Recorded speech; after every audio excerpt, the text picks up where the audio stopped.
Kumusta mga bata? Karon maghisgot na usab kita mahitungod sa kinabuhi ni Adan ug ni Eva. Kabalo ka ba mga bata nga si Adan ug si Eva gitagaan sila sa Ginoo ug anak. Ang ilang anak nga kamagulangan mao si Cain ug ang kamanghuran mao si Abel. Sa dihang nanagko na sila mga bata, si Abel nahimong magbalantay sa mga karnero ug kanding, ug si Cain nahimong mag-uuma. Usa ni adto kaadlaw, nagdala si Cain og halad ngadto sa Dios gikan sa abot sa iyang uma. Nagkuha usab si Abel og pipila sa iyang panganay nga mga kahayupan. Giihaw niya kini o gihalad ang pinakamaayong bahin ngadto sa Dios. Nalipay ang Ginoo kang Abel mga bata ug sa iyang halad. Apan wala siya malipay kang Cain ug sa iyang halad. Ug tungod niini nasuko pag-ayo si Cain ug nagmugot. Usa gipangutana siya sa Ginoo, nganong nasuko ka man ug nagmugot? Kung maayo pa ang imong gibuhat, magmalipayon ka unta. Apan kung magbuhat ka og dili maayo, ang sala daw bangis nga mananap nga mag-atang sa pagtukob kanimo. Nagatinguha kini sa paggahom kanimo busa kinahanglan dominahon mo kini. Usa ni ana ka mga adlaw mga bata, miingon si Cain kang Abel, dali mangadto kita sa uma. Ug sa dihang didto na sila sa uma mga bata, gipatay ni Cain si Abel nga iyang igsuon.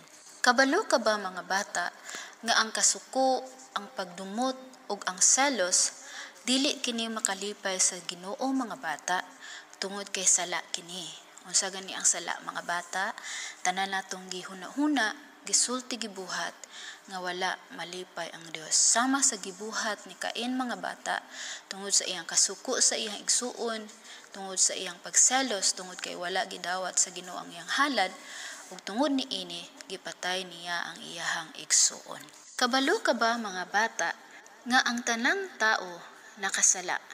Ikaw ug ako nakasala sa Ginoo.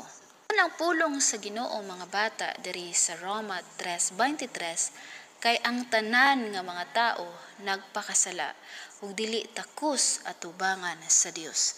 Unsa gani tong sala mga bata? Tanan natong gihuna-una, gisulti gibuhat nga wala malipay ang Dios. Ug tungod sa sala mga bata, ikaw ug ako nahilayo sa Ginoo.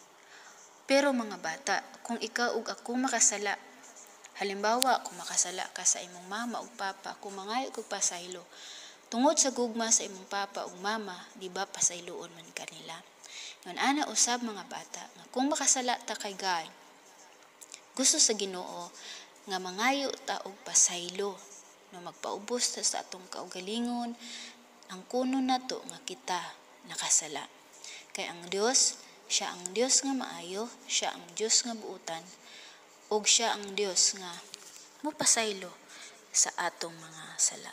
Kay maingon ang Ginoo sa iyang mga pulong mga bata diri sa sulat ni John sa 1 John 1:9 siya, apan kung isugid nato sa Dios ang atong mga sala, kasaligan siya nga mopasaylo kanato sa atong mga sala ug sa paghinlo kanato sa tanan natong mga kalapasan.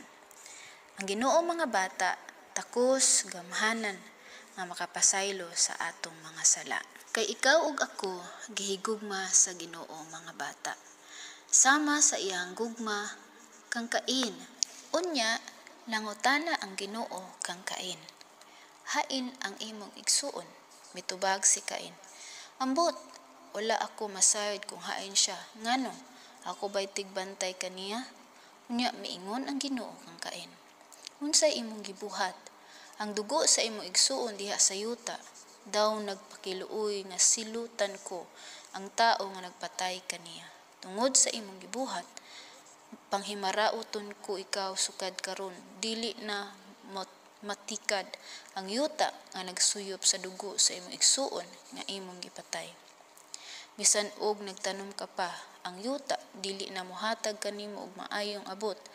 Wala kanay permanenteng mga puloy-anan og maglatagaw ka na lang. Mao kito ang silot sa Ginoo kang Cain mga bata. Ug miingon si Cain sa Ginoo, mga bata, bugat ra kaayo ka na nga silot. Giabog mo ako karon, gikan niini nga yuta ug sa imong presensya. Wala na ako'y permanenteng mga puy-anan, maglatagaw na lang ako ni ining kalibutan ug patyon ako sa makakita kanako. Apan mga bata, tungod sa gugma sa Ginoo kang Cain, bisan pa man siya nakasala, miingon ang Ginoo.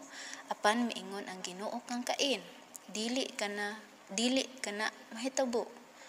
Kay bisan kinsa nga mopatay kanimo, balusan ko og 7 ka pilo. Busa gibutangan sa Ginoo og ilhanan si Cain aron dili siya patyon ni bisan kinsa nga makakita kaniya. Unya nagpahilayo si Cain gikan sa Ginoo ug didto gipuyo siya sanod sa sidlakan bahin sa Eden. Kabalo ka ba mga bata nga gihigugma ikaw pag-ayo sa Ginoo? Ug tungod sa gugma sa Ginoo mga bata, dili gyud niya gusto ug dili gyud niya tinguha nga ikaw ug ako malayo sa Ginoo. Sa panahon nga kita makasala, mangayo gyud ta og pasaylo sa Ginoo mga bata. Kay ang Ginoo malipay gayud kung moduol ta kaniya, adunay kasing-kasing nga mapaibsanon. Ang kasing-kasing mga bata nga mapaibsanon kabalong moangkon sa iyang sayop, sa iyang sala, mangayo og pasaylo ug willing nga motuman sa Ginoo. Ang Ginoo mga bata, siya ang Dios nga nagbuhat sa langit ug sa yuta. Siya ang Dios nga namatay sa krus, gilubong pero sa 3 ka adlaw nabanhaw para ikaw ug ako luwason gikan sa gahom sa sala, para ikaw ug ako mabag-o ang atong kinabuhi aron ang Dios atong mapasidunggan sa matag usa kanato. God bless you, kids.